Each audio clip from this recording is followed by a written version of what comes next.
పొంచి ఉంది. అదే తుఫాను ప్రభావంతో ఫ్లాష్ ఫ్లడ్స్ పడబోతున్నాయి. తెలుగు రాష్ట్రాల్లో ముఖ్యంగా ఆంధ్రప్రదేశ్, తెలంగాణలో దీని ప్రభావం ఎక్కువగా ఉండబోతోంది. అనేక ప్రాంతాల్లో ఫ్లాష్ ఫ్లడ్స్ పడేటువంటి ఛాన్స్ ఉంది.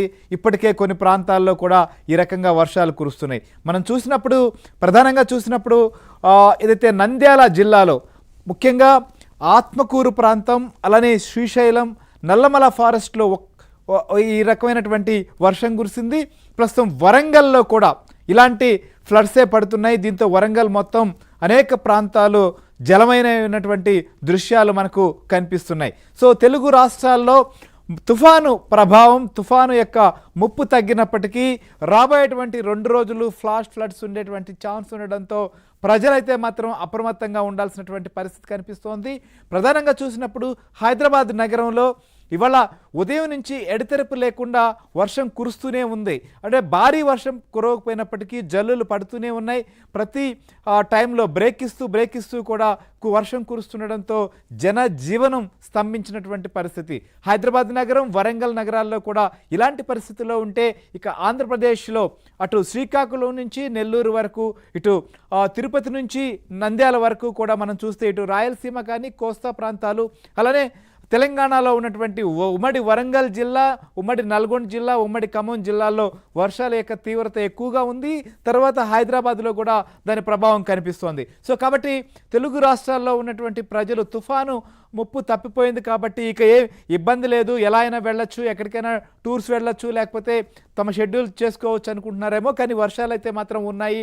సో దానికి అనుగుణంగా ప్లాన్ చేసుకోవాల్సినటువంటి అవసరం మనకు స్పష్టంగా కనిపిస్తోంది. సో ప్రస్తుతం ఏదైతే తుఫాను ప్రభావిత ప్రాంతాల్లో ఆంధ్రప్రదేశ్ ముఖ్యమంత్రి నారా చంద్రబాబు నాయుడు కూడా ఆయన పర్యటించడం జరిగింది. అనేక ప్రాంతాల్లో ఉన్నటువంటి పరిస్థితులను కూడా ఆయన ప్రత్యక్షంగా చూశారు. మొంతా ప్రభావం వల్ల ప్రధానంగా చూసినప్పుడు కోనసీమ ప్రాంతంలో దీని ఎఫెక్ట్ ఎక్కువగా కనిపించింది. తూర్పుగోదావరి జిల్లాలో ప్రత్యేకించి కూడా దీని ప్రభావం మనకు కనిపించింది. అల్లవరం మండలం ప్రాంతంలో ప్రస్తుతం చంద్రబాబు నాయుడు ఆ ప్రాంతంలో పరిశీలించినటువంటి దృశ్యాలు కూడా మనం చూస్తున్నాం. ఇవన్నీ సముద్ర తీరానికి దగ్గరగా ఉన్నటువంటి ప్రాంతం. మనం ఒకవైపు అటు చూస్తే ఏ పంట పొలాలు కంటే కూడా వర్షం మొత్తం నీరే కనిపిస్తున్నటువంటి పరిస్థితి. ఇక్కడ ఎడతెరిపి లేని వర్షం కురవడంతో ఇలాంటి పరిస్థితి నెలకొంది. అలానే పునరావాస సహాయక చర్యలను కూడా ముఖ్యమంత్రి చంద్రబాబు నాయుడు ప్రత్యక్షంగా అక్కడ ఉన్నటువంటి బాధితులను అడిగి తెలుసుకోవడం జరిగింది. ప్రభుత్వం పునరావాస కేంద్రాలు ఏర్పాటు చేయడంతో చాలామంది అక్కడ తలదాచుకుంటున్నారు.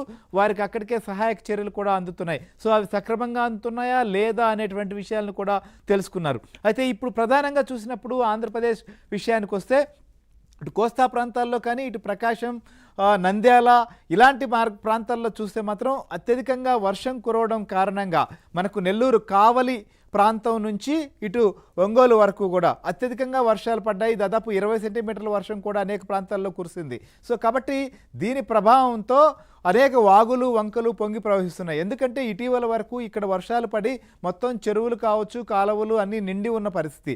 ఇలాంటి సమయంలోనే మళ్ళీ వర్షం పడడంతో చాలా రకాలుగా అనేక ప్రాంతాల నుంచి ప్రవహించేటువంటి చిన్న చిన్న కాలువలు కానీ, అలానే నదులు కావచ్చు, లేదా ప్రధానంగా శ్రీశైలం ప్రాంతం ఏదైతే మనకు నల్లమల ఫారెస్ట్లో నుంచి ఎక్కువ వర్షం పడడం వల్ల అక్కడి నుంచి కూడా ప్రవాహం అనేటువంటిది కొనసాగుతుంది. ప్రత్యేకించి ఈ ప్రాంతం నుంచి కూడా వస్తున్నటువంటి ఫ్లడ్ కారణంగా ఇటు ఒంగోలు, కర్నూలు మార్గాల్లో కానీ అనేక ప్రాంతాల్లో ప్రస్తుతం అయితే మాత్రం హెవీ ఫ్లడ్ కనిపిస్తోంది. ఇట్లనే ఇక మిగిలినటువంటి ప్రాంతాల్లో చూసి ఇటు గుంటూరు జిల్లాలో కానీ, వెస్ట్ గోదావరి, ఈస్ట్ గోదావరి, ఇటు వైజాగ్, శ్రీకాకుళం వరకు అనేక ప్రాంతాల్లో వర్షాలు పడుతున్నాయి. కొన్ని ప్రాంతాల్లో మాత్రం వర్షం లేనటువంటి పరిస్థితి కనిపిస్తుంది. కానీ ఈ ఫ్లాష్ ఫ్లడ్స్ ఎక్కడ పడతాయి, ఎలా పడతాయో తెలియదు. కానీ పడితే ఒక్కసారిగా కురుస్తున్నటువంటి వర్షానికి ఆ ప్రాంతాలంతా జలమయం అవడం, రాకపోకలు కానీ ఇతరత్ర అనేక ఇబ్బందులు కూడా ఎదురవుతున్నాయి. సో ప్రస్తుతం వాతావరణ శాఖ నిపుణులు ఏం చెప్తున్నారు, సో మొంతా తుఫాన్ తర్వాత